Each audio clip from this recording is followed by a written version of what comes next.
funny. No, but this movie was awesome. The Joker, Yes. starring Joaquin Phoenix, did a much better version of the Joker than I could have ever expected. Certainly better than Jared Leto. But that's not hard. Yeah. I'm not going to say better than Heath Ledger because I think they're actually like on the same. par. Basically, it feels like they're the same Joker. Yeah, basically, it feels like this was like the setup almost like to the Dark Knight Joker. Yeah, like they have very similar messages. Like, even towards the end of the movie, the Joaquin Phoenix Joker is basically turning into a prototype for the Heath Ledger Joker. And we'll get into that towards the end of the review. But basically it starts off with... He's Arthur... Fleck. Arthur Fleck. Yes, and he's basically just this, you know... He's a clown that goes around, like... You know... To places that hire them out. Yeah, basically, you know, like, he's a D-list clown. He goes to, like, hospitals for sick kids. He goes, like, holds up advertisement signs and stuff. And like, the cold open was without any words at all. It was just, like... him putting on his makeup. Yeah, along with talking heads in the background.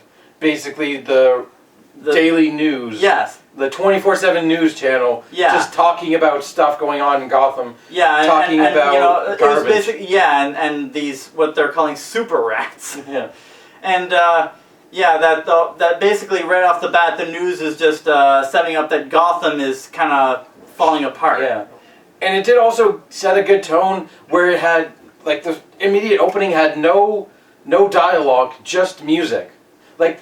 There were a lot of scenes where you could call dead air, but the music, the score, was the thing setting the tone in those quiet scenes. Like, it really came across in this one. Like most of the time, I've really not been able to hear the score because I hear the people talking over the music. But this is the time where it worked effectively with like no talking, just the tone they want to set with the music. You know that high pitched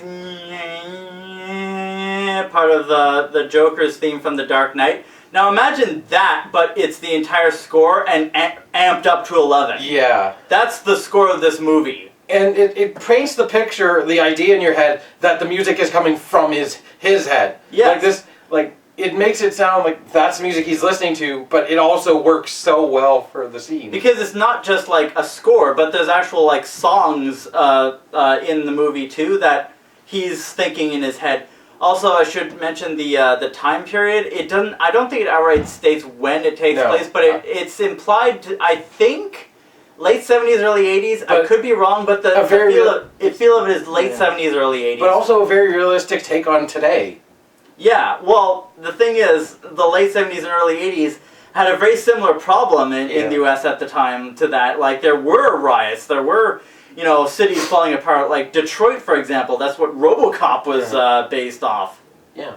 So yeah, and Gotham is basically based off New York, and at the time New York was like that. It's not so bad now, but at the time New York was it was a trash heap of a city. And for anyone who was like previously complaining about, I don't want a Joker origin, it's not a true Joker origin. It's what causes him to become the Joker is more of the basis of the story. Not that's literally what an origin is. Okay.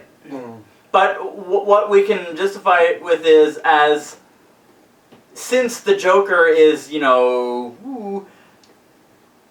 also the possibility that some of the aspects of this, because a lot of how the editing and stuff was framed, some of the stuff was actually in his head the whole time, and it's hard to tell which ones were which. Like the time you could tell, it's because the story wanted you to tell. Yeah, it's blatantly obvious, but a lot of the movie was framed to be deliberately misleading and confusing, and anytime exposition is given, it's not very concise, and oftentimes a lot of the exposition is given through papers that he's reading of, newspapers or psychological documents and stuff, but you basically have to have it on DVD and freeze frame each and every one, and that's probably what we're going to end up doing when I get it on DVD, is taking each one of those things and freeze framing and seeing what I can pick out of it. Or just watch a YouTuber who did it first. Yeah. Because that's what YouTubers do now. Yeah. So the bulk of the story is Arthur's fall, his descent into the madness, or his descent into accepting his own madness. Yeah, because right off the bat, he is already a broken man. Yeah. He's already, like, depressed. He's already contemplating suicide. Yeah, He's already seeing a psychologist. He'd already been admitted to a psychiatrist, for a while, and implying that he tried to kill himself. Yes. And it even starts with the first thing being him doing the sign twirling, which is a job that exists. Like, it's a real job. Yeah, I've seen people do it. But, like... And a bunch of kids... Shithead kids steal his sign, break it, and then beat him up. And mug him and steal, his wallet. Although and he stuff. probably didn't have much. Yeah. But, because another thing is that he's really poor, low income, and he lives in a crappy apartment building with his mom. With his sick mother who he's taking care of. Yeah. So on the outside, he looks like just a normal citizen, like an upstanding citizen. Like, he even has a dream of himself being an upstanding citizen, so to speak. Like, a dream of this talk show host. Yeah, Murray something, played by Robert De Niro. Yeah. Accepting him and, like, embracing him, being like, I wish I had a son like you. Yeah. And that's the first time where it switches from realistic to fantasy. And that was a little obvious because of, like, the transition. Yeah, because but it was supposed to be obvious. It was just a fantasy. Yeah, it was showing him at his happiest. Fantasy. What makes him happy amongst all this sea of depression. Yeah, because that is a realistic take on depression. It's not... Yeah, it was framed, that scene was framed as, like, wish fulfillment fantasy, which is a common trope in movies. Yes.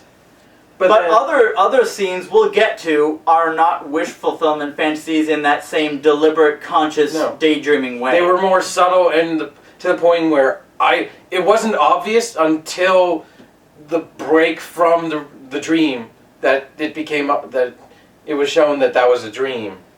Well, not so much a dream as much as a hallucination. Yeah. Okay. We'll give. Yeah, it was more of a hallucination. So because he's also something we should mention he's on a shit ton of medication. Yeah, 7 to be specific. 7 different ones. I don't want to say much like you, but like you've been on multiple medications. Yes, but not for reasons as serious as that. But mostly for insomnia. And I was on freaking ADD medication. Yeah, going through public school. The thing is, that stuff was prescribed way too much. They were prescribing it to kids who didn't actually need it. Some people did. I kind of needed it, although now that I look back, I probably could have managed with coffee instead. And like it did affect me, but it affected me only to the point where like I eventually grew out of it. Like yeah, me too. Now it's just coffee. Coffee is good enough. Like I've learned to control myself now, but that's another thing we should address. He has a variation of Tourette's, which I don't quote me. I don't know if this is real. It probably is though, where he has uncontrollable laughing, where like when he gets exceptionally stressed, again, very much like Tourette's, he'll just start laughing uncontrollably. So I strongly suspect it's just a branch off of Tourette's, which may actually be a real type of Tourette's or a branch off of Tourette's. It does look like something that actually does exist because I've watched documentaries about Tourette's, and yeah, that lines up perfectly with Tourette's. Except in his case, it's just laughing. It's not like swearing or, in my case, you notice how my eyebrows are going doing stuff like this, or I'm like, my eyes are all over the place. I have Tourette's too. A mild case of it, but you notice, like I'm very awkward on camera because my hands are all flaying all over the place and stuff. That's why. Just to clarify that's why. And like, honestly to me, I could tell the difference between his uncontrollable laughter and his like real genuine laughter. Like there was a distinct difference between it. It's like, it was just one little thing. I'm like, oh, like, people kept asking him throughout the movie, hey, is that part of your stick? Is that part of your set? Because he wants to be a comedian. I can feel that guy's pain in that regard because of my Tourette's. This doesn't happen so much anymore, but when I was going through school, yeah, I got made fun of for my tics a lot. so I can relate to that. For the record, don't make fun of people who have Tourette's. Yeah. Don't do that. Don't. Otherwise, your they might will get you. Or otherwise, yeah, or they'll grab a revolver and shoot you in the face, or stab you in the neck with a pair of scissors. Much like the Joker. Yeah. So we have to actually talk about the story. Yeah. So the company he's working for, basically, the guy, the D-list, clowns. he gets in trouble for taking the sign. They accuse him of taking the sign. Nobody believes the fact that kids beat the shit out of him, even though while he's getting makeup on, he has no shirt on, and you can see the bruises where they kicked him in the back like a bajillion times. Yeah, but also the motif of this movie is the higher-ups don't care. Yeah. They just don't care. He threatens him to give it back where he'll take it out of his paycheck. He will not believe that the sign broke because some shithead kids. But it's also implied he doesn't care if that is the case. Yeah. He doesn't care if that's true. He's like, I want my sign back, so get me a new one. Yeah. So basically that, and also the running story of one of his fellow clowns gave him a revolver. Yeah. A very small pistol. Yeah, this guy very much came off like a mob thug, but also I think he wanted to incite, maybe, he wanted to incite Arthur to do something. No, he gave it to him, to protect himself. Self-defense. It's America, right? Yes. America in the late 70s, early 80s. Very loose gun laws. Yeah. It's basically, even though he said nobody should know that I have this, meaning it's not a licensed gun. Yeah. But that doesn't factor into it. Well, it does in a way. The gun is definitely does factor in, but it being it being secret also a little bit. Yeah. So he tries to go through his day, tries to live normally until he does a gig at a children's hospital and does the if you're happy and you know it, clap your hands thing, until he taps his foot and the revolver falls out. Yeah, I saw that coming. That basically, because earlier before that scene, right after he gets the gun and he's at home with it, he's actually playing with it. You can also you already tell he's already not well. Yeah. That he's already losing it, and he's sort of pretending to shoot himself. Yeah, or going, and he accidentally fires at the wall because he didn't make sure that it wasn't loaded before he started playing with it. Already, and he pulled the hammer, which immediately he loaded, the gun was locked at that point. Basically he took the safety off, so to speak. Yeah, but he didn't even realize he had done that because he didn't expect that it would actually fire when he pulled the trigger. Mm. Meaning he was already losing it at that point. He didn't realize it was loaded. I'm not sure whether to check. I'm not sure whether it was an illusion, a hallucination or not. But on his way home in the elevator, he meets the woman who played Domino in Deadpool 2. I think that scene was real. Okay. But he meets her and her daughter. Yeah. And they're talking about how bad the apartment building is. Yeah, and then she makes an offhand joke. She makes the hand gesture to shoot herself in the head, which...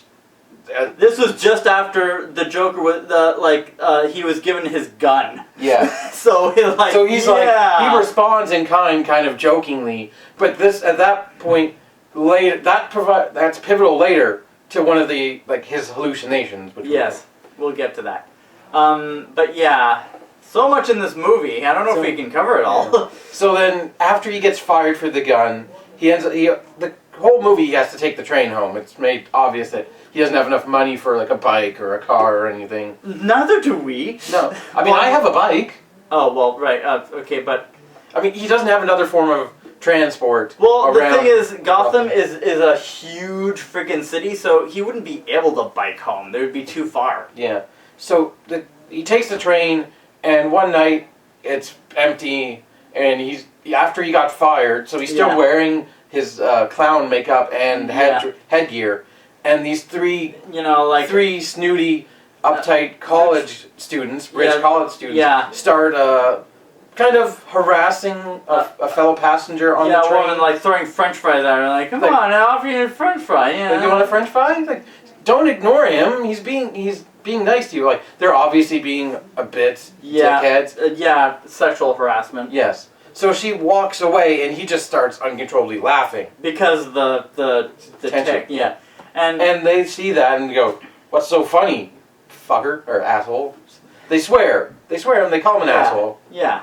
What's so fucking funny? And then they start beating him up like the kids do. But then because he was given that gun because of those kids that beat him up, he's and he's already fucked up in the head. He shoots blam.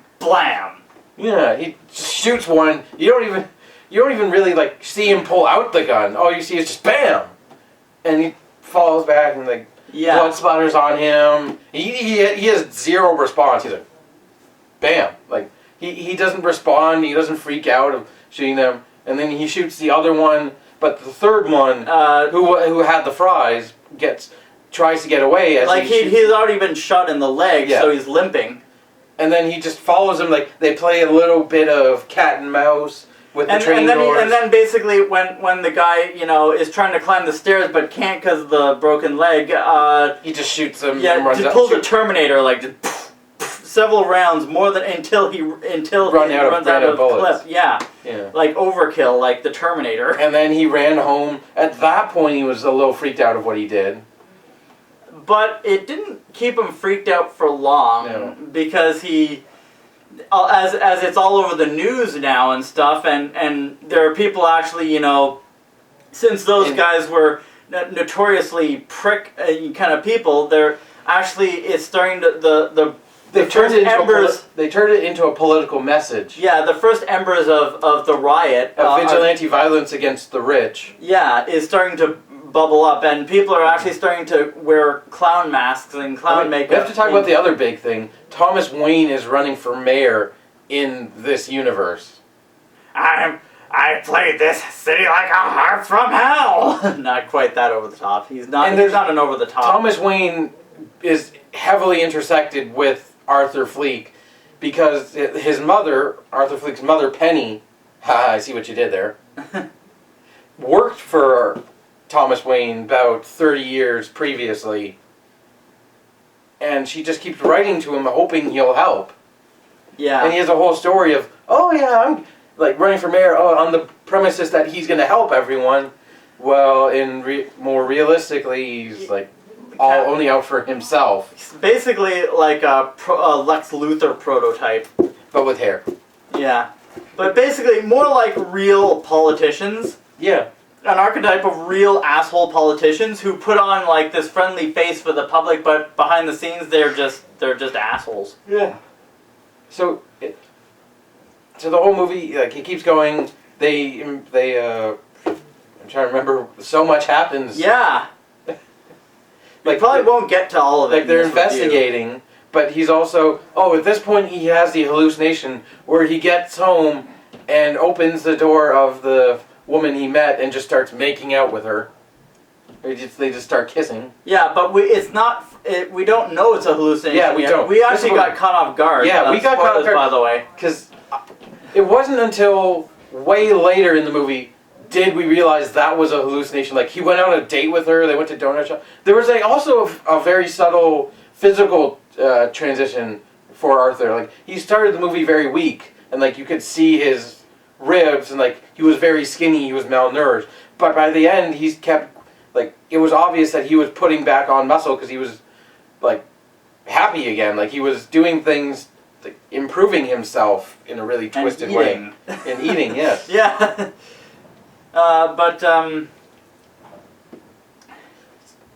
Yeah, and then like they investigate. Like, yeah, there's these two like detectives. Like, insert LA Noir joke here. Insert link to my Twitch account here. Yeah, where I've been playing LA Noir. Down there. Somewhere. No, I'm not pointing at my crotch. My crotch is not a Twitch link. Although, no, I'm not going to say anything. I could make some jokes, but I'm not going to. But at this point, he looks at everything that's going around, and he starts getting happy about it. Meanwhile, he's also trying to be in your phone. He's trying to be a stand-up comedian. Yeah. To the point where they show him going to a club to perform and studying other comedians who are performing, which the comedy was intentionally bad, like, for a reason. Yeah, again, part of the motif of the movie. Yeah. And like the psychiatrist he was going to had him make a journal, and he was writing jokes in his journal. I think the best one was, "I hope my death makes as much sense as my life." Makes more sense than my life. And sense is like CENTS, as in money. Like that was I like that joke because it's like a play on words. I like play on words. Yeah, but it was basically framed as like that he's depressed and he's contemplating suicide. Yeah. And, you know, that's why the psychiatrist is concerned about that, obviously. And, and we have to mention one thing about him. He smokes a lot. Yeah, That's a lot of cigarettes, yeah. Throughout the entire movie, he's never not puffing a cigarette. But to more rag on, the psychiatrist he's been seeing gets her funding cut. Yeah. More into, they don't care about small people. More to fit into the motif of the movie of the system doesn't care about one single person as small as Arthur is. Or it's more that the system doesn't care about anyone but the ones in power. Yeah. The ones in power don't care about anyone else but themselves. Yeah. So it comes up to a point where he gets home and his mother has a written note on her table, on the table. Like a letter that she was planning to send to Thomas Wayne. Saying that Arthur is Thomas Wayne's son. Yeah.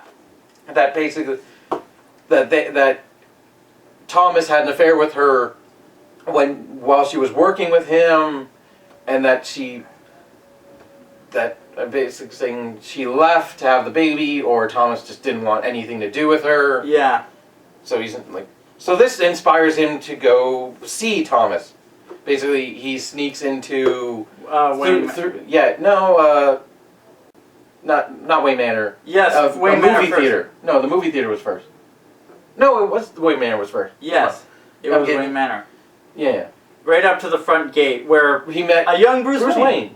And he started like showing him little. He started doing his act. Yes, but even though and then a younger Alfred comes up and says, bulky Alfred, he wasn't a skinny guy, he was jacked. Well, first of all, this is like Alfred in more or less in his prime, and so at this time he was probably acting almost like a bodyguard, so he would be. And some versions of Alfred actually are a badass in the comics, so that makes sense. Although they had to retcon him into being a badass because he was originally a very goofy Silver Age character. Yeah, but a bumbling idiot. But in modern comics, there's two versions of Alfred. One is just like a standard,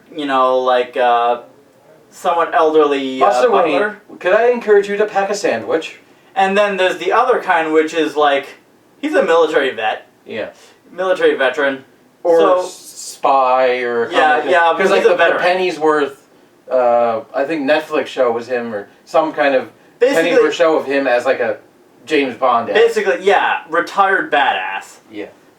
The only reason why he's not tagging along, Batman to fight crime is because he's just a bit too old now. Yeah. He can't do what he used to be able to do, but he can teach people how to do some of the stuff. Yeah. Not as much as Batman, but he has still some skills up his sleeve when he needs them. And some moral words to guide Batman.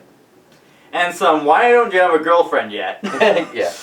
But, it even gets to the point in this scene where Arthur sticks his hand in Bruce's mouth and makes a smile. But I can totally understand why Alfred would be concerned, because this is very much this guy looks like a pedophile. Yeah. He's like, do I need to call the cops? And he says Thomas Wayne is my dad. I need to go see him. When, like, he even starts to choke out Alfred. Yeah. Like, Joaquin Phoenix is not a big man, like, even in the movie he's skinny, but it very much plays to the Joker's character of, like, being much stronger than he looks. The key behind the Joker's strength is that pain doesn't bother him. He likes it. A lot of times in real life with people who like pain inhibitors prevent us from doing things. Yeah, like you wouldn't punch through a wall or like a plaster wall or a pane glass window because even if physically you could have the strength to do it, you wouldn't really want to do that because it would hurt like fucking hell. However, the Joker doesn't give a shit. No. So he uses every ounce of strength that his human body has in it to do things that, are physically harmful for himself, but he just doesn't care. Yeah. I think one of my favorite scenes was when after he got fired, him collecting his stuff. Like, that was the first instance that he was growing more comfortable, and because throughout the start of the movie, he's very shy and awkward. And and how restrained. Oh yeah, and then during that scene, that guy who secretly gave him his gun, he basically ratted him out in front of everyone. Oh yeah, because he said earlier when he gave him the gun, he's like, "You'll find some way to pay me back." At this point, he does a callback to that. He's like, "I haven't found a way to pay you back for that yet." Yeah. Mentioning the gun. Yeah. And then he even punches, like, "Oh, I better punch in," and punches out. Yeah, I better punches the punch out claw until it breaks. Yeah. With his bare fist, the thing's made of metal too, so it's like, again, playing into that, he doesn't feel pain anymore. Yeah, and there's one aspect of, like, one of the other clowns is a little person. Like, he plays a sort of supporting role. They use the word that's kind of not appropriate to use anymore because it was set in the, again, late 70s, early 80s-ish when they actually still used that term. I think at this point, did his mother have a stroke yet, or was it afterwards? I actually can't remember, but that's what this movie does to you. It messes with your head. It makes you forget when things happen because that it was framed that way that you're not actually supposed to know exactly when things happened, how they happened, because some of the details you see in different angles and it could be interpreted different ways because he's already starting to lose it. Yeah.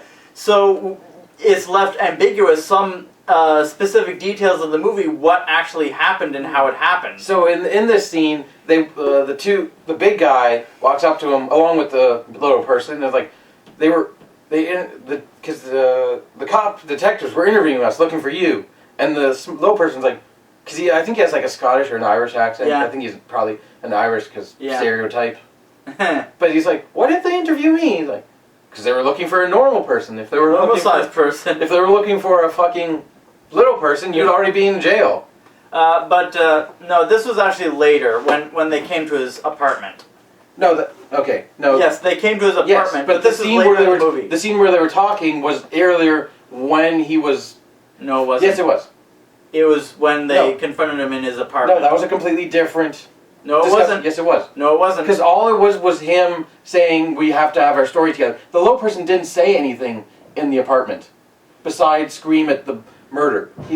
He said something in the office when they were there. He didn't say anything. No, they didn't. No, this was in the apartment scene. They came to give him like a bottle of wine or something as like a condolence gift or something. For the death of his mother. And that's when he said like, I'm not sad. I'm happy. Yeah. And that's when he went full Joker. Yeah, and just grabbed a pair of scissors and stabbed the guy in the neck, and just. And the best part of that is that all the while the little person was watching and freaking out, and then after that, Arthur just said, "You can go." It was. I don't know if it was intentionally framed or not, but like it was focused on. The shot was focused on Arthur sitting there, but in the background you could hear the little person still screaming at the, like, not screaming, but like freaked out at the body, and it just came across as the funniest thing. Like, cause it went on for what felt like too long, but that made it funnier. Like, it just like freak out, like why did you, things like that. Like, it made it unintentionally funny. Or maybe it wasn't unintentional because Joker. Yeah. So maybe it wasn't supposed to be funny in a very sick, twisted way. Yeah. Because at this point he'd already started painting his face. So like he had the full. He just had a white makeup, but he dyed his hair green, and the blood just stayed on his face, and it's like he's so nonchalant again. He's like, "You're the only person who's ever been nice to me. You can go." And but then he can't reach the lock. Like, they still made a short joke. Look. Yeah, but it was more just him being again some compassion in the character. This is a Joker that is not like just will just kill absolutely anybody yet. He's like he has compassion for people that are like him who have been shat all over. Yeah. So he just gets up nonchalantly. He's like, "Oh, sorry about that," and just unlocked it and says, "Go." Yeah. But you realize at this point he's gone fully insane. Like, yeah. He's embraced it. The way he talks is different. He becomes way more confident. And at this point he also gets he did a stand-up set where it was basically just him laughing and like him trying to tell jokes. Yeah, but the Tourette's was getting in the way. But the talk show host, who he's idolized, played that clip on his show mocking Arthur. And then later he gets a call that he's invited to that show. Yeah. And I love that scene where Arthur's watching it, because the music, there's no dialogue, but the music, you know exactly how he's feeling, and like the music is speaking for Arthur in that scene of like one of his heroes tearing him down, calling him a joker, like insulting him while he's watching. Like it really, like it's really well done. So then, he gets ready for his studio. He paints he paints the makeup on. He goes full Joker. He puts on a red suit and like I can understand not wanting to use the iconic purple. Yeah, because he was going to he didn't want to stand out too much. He wanted to look somewhat professional, but still embrace the crazy. Yeah. Just a little bit. And like he has the thing. Another of his tics in the movie is he likes to dance. Like he dances with his mother. I guess he wants to incorporate a little bit of dance into his act. Yeah. But like at this point, when he's gone full crazy, he just starts dancing downstairs. And then the two detectives. It wasn't until like I'm watching this. I'm like staring at this. I'm like, okay, this is weird. It wasn't for a couple minutes until I look up. I'm like, oh, there are shadows of people at the top of the stairs. Like I didn't even notice them. I was entranced. It was the two detectives. Yeah, I was entranced by how silly this because this was the shot they've used on all the posters of him like dancing. But I think that was again deliberately framed that way so you'd only notice that's the detectives at the top, and then of course they chase after him, and then they chase him onto the train. Yeah, where everyone's going to a rally dressed as jokers. Yeah, as clowns. As clowns, and I love it because it's like it also hints at like obviously inspired the mask that the Joker used at the start of Dark Knight. Yeah. Like this movie peppers in tons of callbacks to all of like Batman's lore. Yeah. And like him going to see Bruce, like Thomas Wayne, like they show Thomas Wayne in a theater. In the opera house. Yeah, they were at an opera house, and then he went to a theater because he went to the opera with just Martha, but then he went He went to a movie of like Zorro the Gay Sword or something. Ah, that reminds me. Because Zorro is one of Batman's greatest inspirations. Yeah, I think they twisted it into something. Yeah, I think probably the protesters probably did that. They probably picked some letters off the sign and But that comes into play later. Yeah, the obvious thing that we all know is coming. So, but in the train, they've chased him there, but he keeps running away because everyone looks like him. To the point where he actually put on one of the other people's masks, so he can blend in better. Yeah. And as the cops are going through, all the people around them wearing masks, basically surround them and prevent them from chasing Arthur. And then they to the beat point them to the point where they had to go to the hospital later. Well, actually, one of the cops shot one of them. Like, he Yeah. was blocking his path, so he shoots him right in the gut. And, Yeah. like, you don't see it. All you see is the gun, all you hear is the gun sound, and, like, the gun is in his stomach. You don't see a flash or anything. You just hear the gunshot. And it's like, you know he killed him, so, like, everyone surrounds him. The two cops beat the crap out of them. The Joker escapes out onto the... But not before, like, looking at the cops being beaten up and, like, taking off the mask and throwing it on a trash can and smiling. and dancing away. Yeah. Like that. Yeah. It looks like he really wants to do ballroom dancing, but is horrible at it. Like, it looks so... But now he knows he's horrible at it, so he just embraces it. He embraces the silliness. Yeah. Embrace the silliness! But, so he gets to the talk show, and, like, he's dressed as that, and freaking Robert De Niro looks at him like, what's with the... Oh, by the way, Robert De Niro plays the Murphy guy. I think we said that. I don't know if we did. I'm pretty sure you did. Because we were talking about him earlier, and you said, played by Robert De Niro. Regardless, you know he's played by Robert De Niro. Yeah. I was surprised at that, but... Oh, it's Martin Scorsese that's come out against comic book movies recently. He's basically said they're not cinema. He said comic book movies are not cinema. Old grumpy man. Yeah. But, so, Robert De Niro, they do a back and forth, kind of like they did in the Dream, in the fantasy, but, like, and at the end of it, like, the dialogue isn't really that important, because they're just talking about, like, going over stuff, what's going to happen on the show, like, no profanity, no out of left field stuff, and he's like, can you introduce me as Joker? It's like, okay. It's like, why? Because that's what you called me when you played my video. You called me a Joker. Like, oh, okay.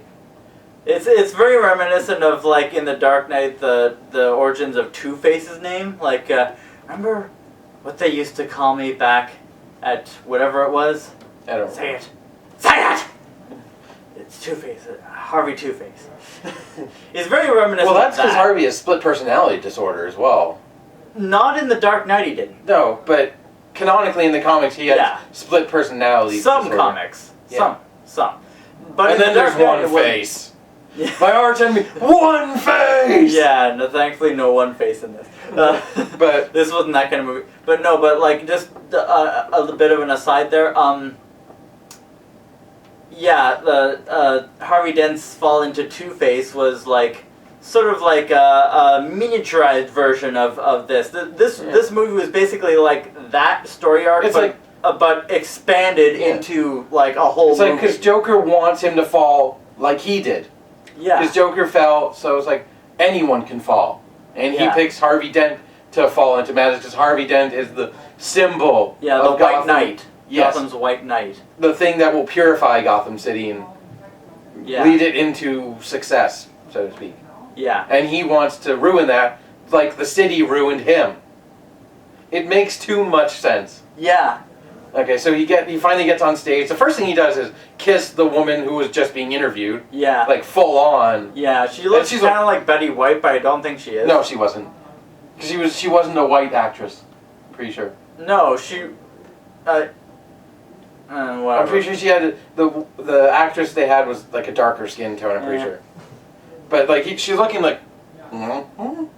even the Murphy guy was like, "Doctor, are you okay?" But at this point, Joker delivers his Sermon on the Mount, basically. Oh, because we had earlier had the realization that Thomas Wayne said that Arthur was adopted. Yeah. Like he wasn't born. He wasn't Penny's naturally born son. Yeah. Which threw him for a loop, so he had to go all the way to Arkham. To get the case file. Which he then realized, oh, not only was he adopted, his father abused the hell out of him and his mother. So tied Arthur up to a radiator and just... And then one night, he goes crazier than usual. Which it does tie into the fact that the Joker will give out any random origin story for himself, not knowing whether what he knows is the real one or what the real one actually is. Because it framed it that it's not just that he makes up stories about his origin, or that he's just insane and hallucinates them. No, he actually the system did not give him clear evidence of what his childhood was, because like at least in the earliest moments of it, the parts of it that he can't remember, because there are multiple stories, any of them could be true, and because like anyone could be like, well, which one is it? All of us are like, which is it? They framed it that way, that it was presented to him as multiple choice. Yeah. Because of a system that just didn't care who he was. That's another thing. The motif, like when we need to bring up when the psychiatrist said their funding was getting cut, he goes on this tangent that she's never listened to him. Yeah, that she just repeats the same questions over and over and over again. Like, are you eating? Have you had any dark thoughts? And he's like, every thought I have ever had is dark, but you never listen to them. Yeah. And like he also, after reading the papers, he has a hallucination of him in a, I guess it's a quarantine room. Like a safe padded room of his mother being interviewed, and just writing off the horrible abuse. It's like, oh, I never heard him cry once. Like she is also as insane as he is. Yeah. Which was the final straw to murder his mother. Yeah. It caused him to go strangle her. Well, smother her with a pillow. Yeah, smother, suffocate. Yeah. So he's on the talk show and he's delivering his sermon about what, like, he even freely admits, I shot those 3 people on the train. Like, as cool as can be, just, yeah, I shot them. There's no joke. I shot them. I killed them. Like, because he's trying to be a comedian and he's, like, doing stand-up, like, jokes from his book and, like, doing knock-knock jokes and, like, clearly not taking any of this seriously. Yeah. Even says at point like, this is exactly how I imagined it when he walked out. So he delivers a rousing sermon where he like tears down everything, like he's just letting it all out. Yeah, all the thing about like the big rich people, they stay in their big mansions or their studios, and like, do you ever even go outside? Do you even see what the city is like out there? Do you see the people like me on the street? We're poor, we have nothing, and the people, is all they ever do is shout at each other and hit each other. Do you not see any of that? Do you even care? And it's to the point where he accuses the Murphy guy of being bad because he brought him on that show just to be the butt of a joke. Yeah. To laugh at him, not with him. And to his end of the joke, bang, shoots him in the head.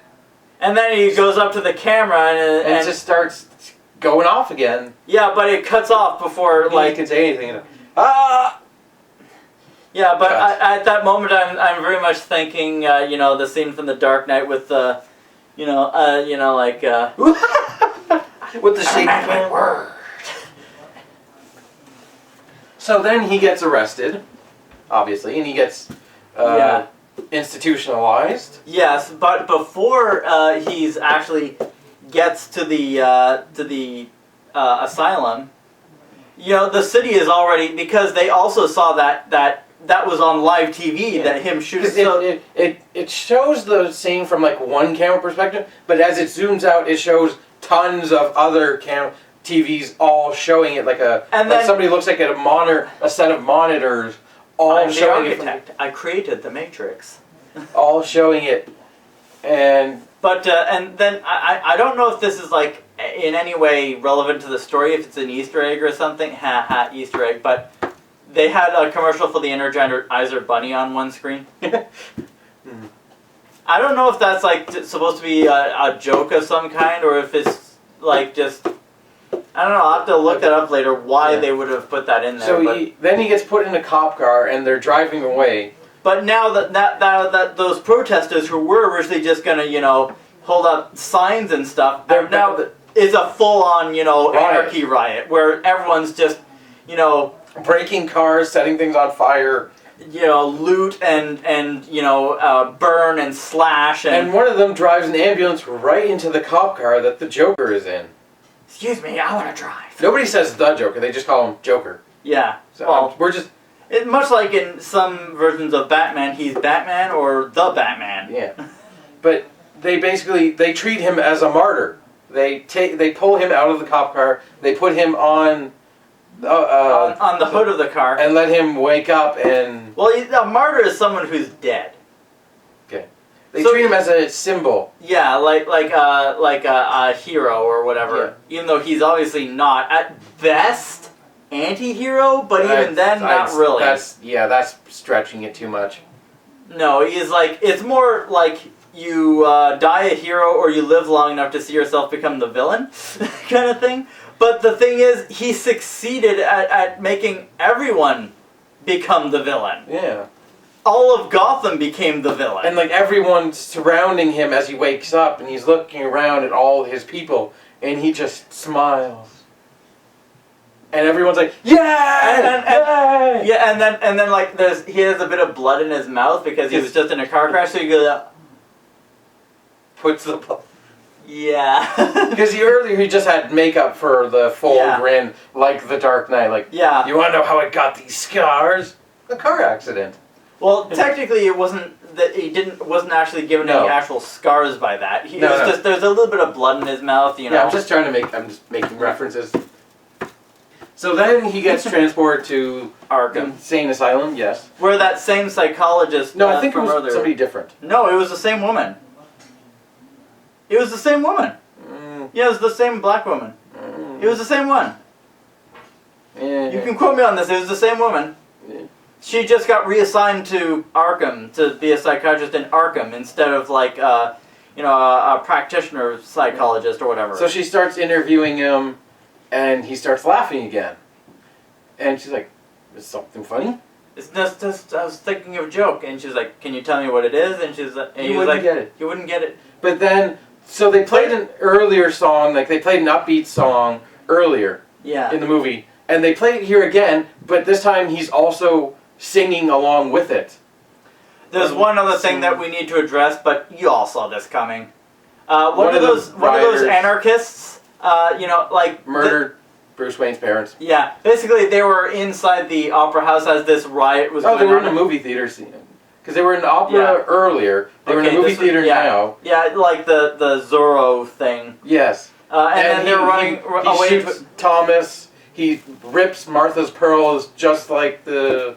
Yeah, except the difference is in most of other origins, it was a mugging. Like they just, they wanted to, they wanted their money and their jewelry and stuff. In this one, he just kills them for the sake... Because the Joker wanted that. Because... we were on our way home.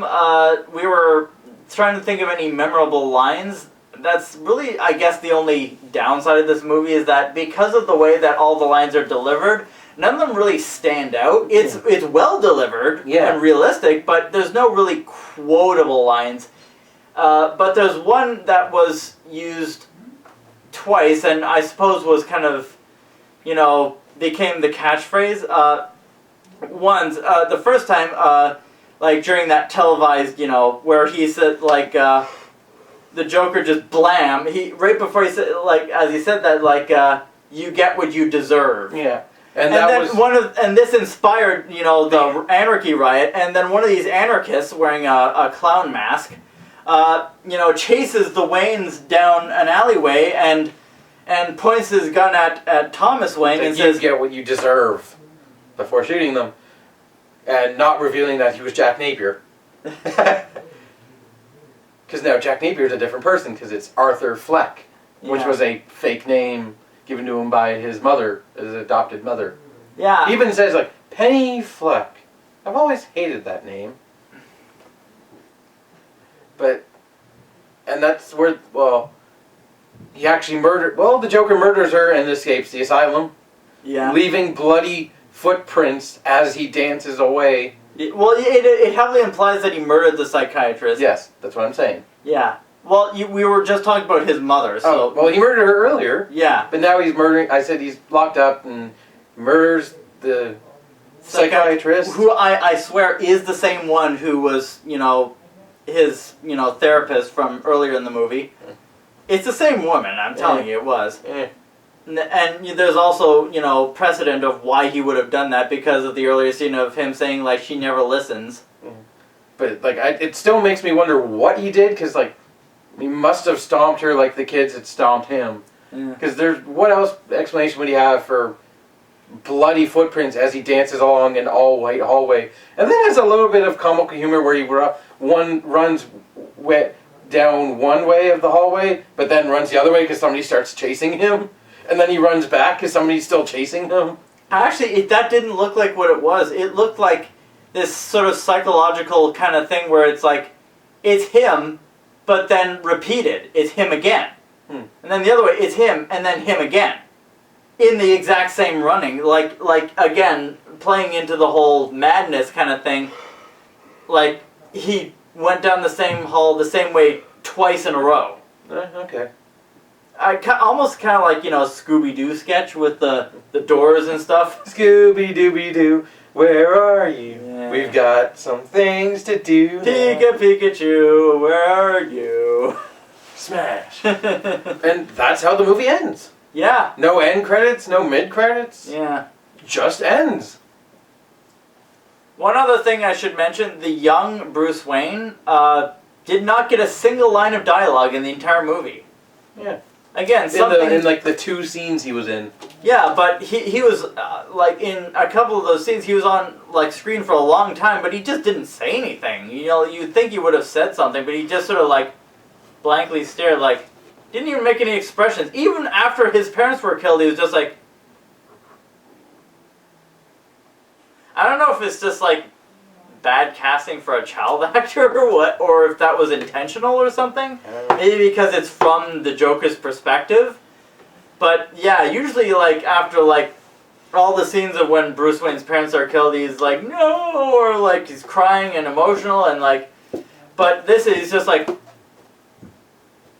just the same blank stare he has in all of the scenes, just like, yeah.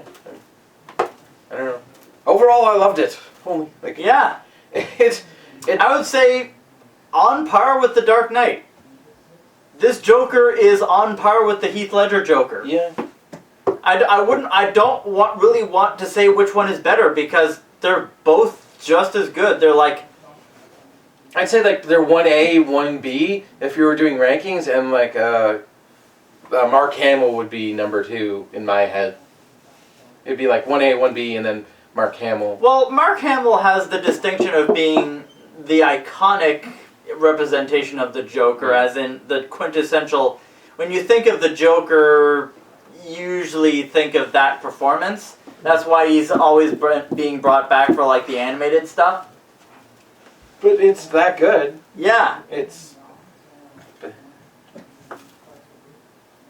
Just like... The one thing that kept coming to mind is like realistic. Like, it didn't feel like a comic book movie. No. It did. There was nothing over the top or like nonsensical. Like I was worried that the stuff about Thomas Wayne being his father would go that range, like be too comic booky. But it was a red herring, and it worked itself well into the story of his psychosis, and like nothing felt crazy. It all felt realistic of what's happened in the world. And also felt very natural to me. It's also, the political message in this movie is that, obviously the idea that, the rich and powerful more or less don't care about, the little people. Yeah. In some cases, literally. Like the guy he spared. If you're looking for a happy ending or had any semblance of any happiness, there is none in this movie. Yeah, basically it's a cautionary tale of the logical conclusion to the way that, this kind of like the rich being allowed to do whatever they want and not care about people and just putting on a fake persona for the people saying they're going to help you when really they're just helping themselves. This is basically saying, this is what could happen if we continue on this path. Yeah. Do you want this to happen? Probably not. But this is what could happen if we don't clean up our shit. Yeah. You know? Much like with climate change, you know? Do you want the Earth to look like Venus? I don't think so. This is this is And political she's the worst climate Ninja change. Turtle.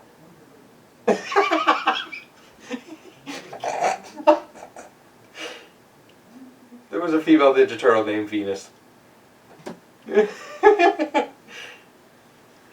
Anyway.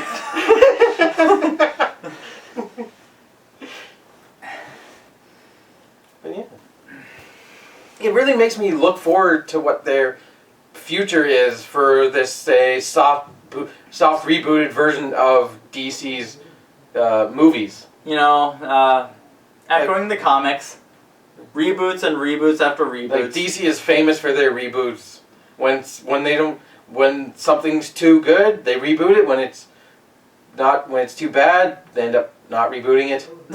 Looking at you, New 52. Well, at least the movies did the opposite of that. They saw, oh, we made a mess. Let's reboot the stuff that didn't work, but keep the stuff that did. And I like how they're keeping Wonder Woman, Aquaman, and Shazam canon, but they're just getting rid of the Superman and Batman and replacing them. Yeah, and it feels like they've added new stuff to it, but also homaging what they've already done that was successful. The Dark Knight, most especially. Yeah. Especially the thing with the city burning. Like, there's actually, some people said, like the cops said, like, because the city's on fire because of you. And it's like, I know. I know. You know. It's beautiful. Like it's just because they're going for the similar style of the Joker that makes it feel like that, but it's kind of like, well, it's the best executed so far. Like, sure, you could do animated style Joker, but I don't think anyone could take that seriously in a movie. That's in a non-animated movie. Yeah. Like that Joker works because he's animated and it's like over the top and you can do that. But this, it needs to take a more realistic tone and it does it well. I mean, again, the only other one that you can compare to that is The Dark Knight. Yeah. But even then, The Dark Knight was more framed as like an action movie than it was. This was a psychological thriller. Yeah, with some violence in it. Yeah, it was a psychological movie. Whereas The Dark Knight was very much a crime drama action movie. Yeah. And like, I'm not going to say which one is better because it's apples and oranges. Yeah. And like, it makes me really sad that Heath Ledger died before he could do the Joker again, and they had to switch out. Like, even if they were planning to do Bane in that movie, it's like, it sucks that they kind of had to, because it would have been awesome to see Heath Ledger do it more than once. Yeah. But now we have Joaquin Phoenix to pick up where Heath Ledger left off. Although I have heard that Joaquin Phoenix is refusing to work with that director again. Todd Phillips. Because apparently they did not mesh well on set. There's a lot of backstage tension. Yeah, they didn't get along. But it didn't show in the movie. I don't think, or I didn't see it. Well, I mean, even if it did, that was kind of his character, is that he couldn't get along with anyone. So if anything, it helped his performance. Yeah. And like knowing Joaquin Phoenix, you know what you're gonna get with the Joker ahead. Like going forward, he's not gonna end up really fighting anyone. Like this is not gonna be a Joker that he will in the movie he does get violent, but he's not gonna get he's not going to have a one-on-one death match with Batman. It's not going to be fisticuffs, with He's going to Batman. use psychological tricks and just use his weapons and his insanity to murder some people and get under Batman's skin and do that. And now he has an army. He has an army. army willing to die for him. Yeah, it's basically the mirror image of the Knights of Gotham or whatever, or the Knights of Batman or whatever. Like from The Dark Knight Returns, where like Batman recruited a bunch of people to fight with him. It's basically the mirror image of that. the Knights of Joker. Basically. Thankfully, better than the Knights of Ren. Yeah. I think we've been rambling for far too long. Yeah. Well, So- that's what we usually do with these reviews. But this one we've had a lot to say because there's a lot to discuss. There's like a lot to digest. A From the movie. lot we didn't cover too, which Yeah. but just see the movie. See the movie. Although if you've already watched this review, we've spoiled most of it for you. So Go see it anyway. yeah, Because we can't describe it nearly as well as what you can see with your own eyes. yeah. Like, we're just summarizing, but you have to... There's tons of tiny stuff that you have to see to, like... And also, like I said, there's stuff that you won't be able to pick up watching it in the theater. You have to get wait until it gets on DVD and pause, freeze frame. Whenever, like, there's, like, he's reading a newspaper or a document or something, or a letter or something, that pause button is going to come in real handy because I'm sure there's a lot of Easter eggs hidden in those documents that were only on screen for a couple of frames. Definitely. So it's one of those movies that you're going to be getting on DVD. You're going to be pausing the hell out of it. Yeah. Every single frame. So, thank you for watching. I've been Ace. Keep one up your sleeve. And I'm... That Weird Collector. Yes, but I was trying to make some other kind of reference. Oh, keep it weird. Put a smile on that face. And just remember, don't let one bad day get you down, because if you do, it might end up becoming like the Joker. Yeah, I should really buy myself a deck of cards so I can pull an ace out of one sleeve and a joker out of the other. Bye! Yes, bye.